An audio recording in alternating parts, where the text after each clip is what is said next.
Hey, Stewart's Chapel. This is Don Pierson, and this is Saturday, February the 12th devotion.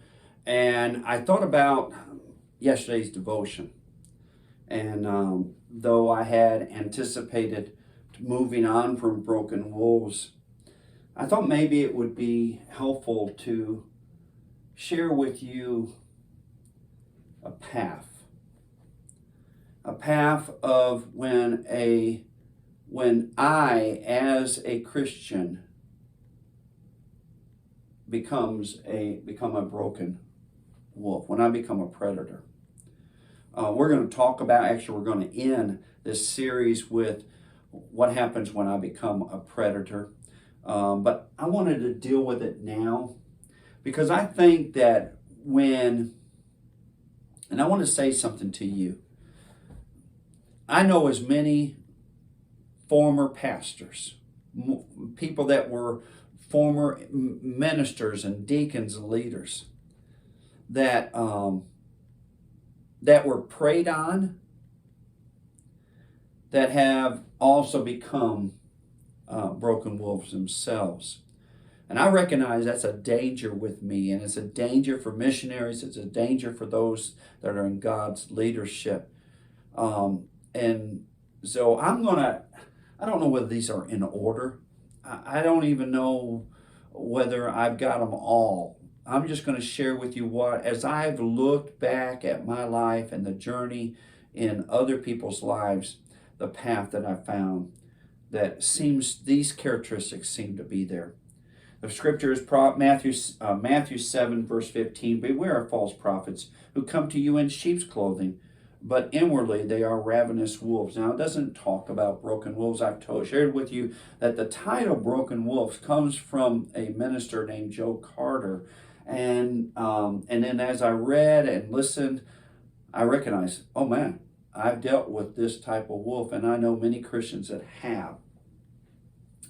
So what happens when attacked by a broken wolf? There's great harm. There's great pain. There becomes a great nervousness. The sheep have a tendency to be nervous anyway, but these individual sheep, they're paranoid. They're extremely nervous, and there's a level of distrust that builds up in them. They become very distrustful, very scared, always looking around, very nervous.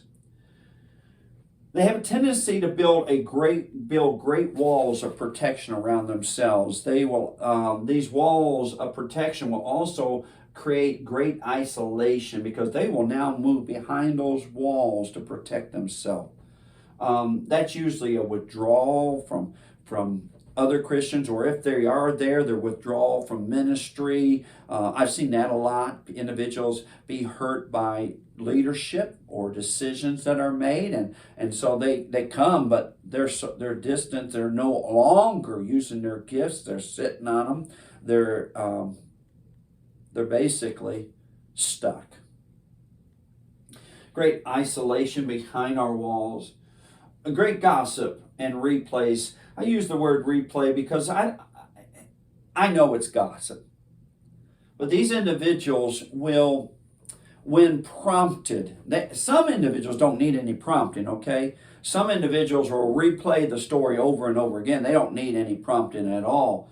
But others won't replay until prompted. They may even be asked to share their hurt and pain. And when they do these replay, it's just like they're living. In fact, all the emotion comes out. Everything. They're consumed by the replay. The hurt is relived. The harm is relived.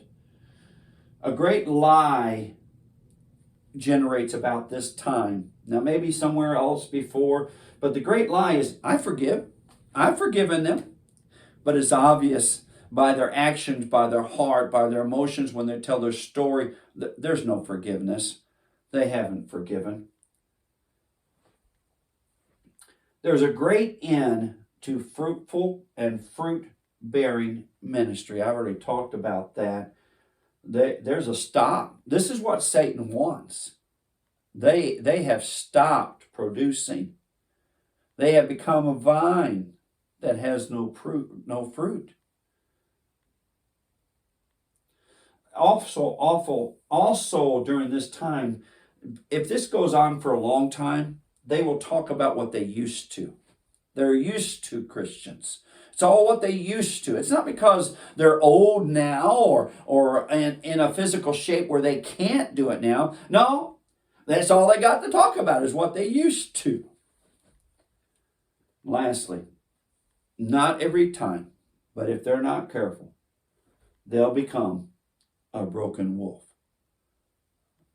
They will devour sheep and create this because they have pain in their lives.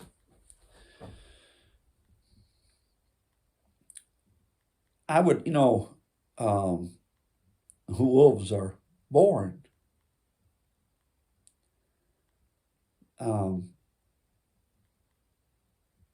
But sometimes, in this sense, a wolf is created not by God's hand or the hands of the Spirit. And sometimes they like to think that it was by the hands of man that they were created this way. No, actually, they've allowed the enemy to have more power and dominion in their life than he ought. Love you, Sue Chapel.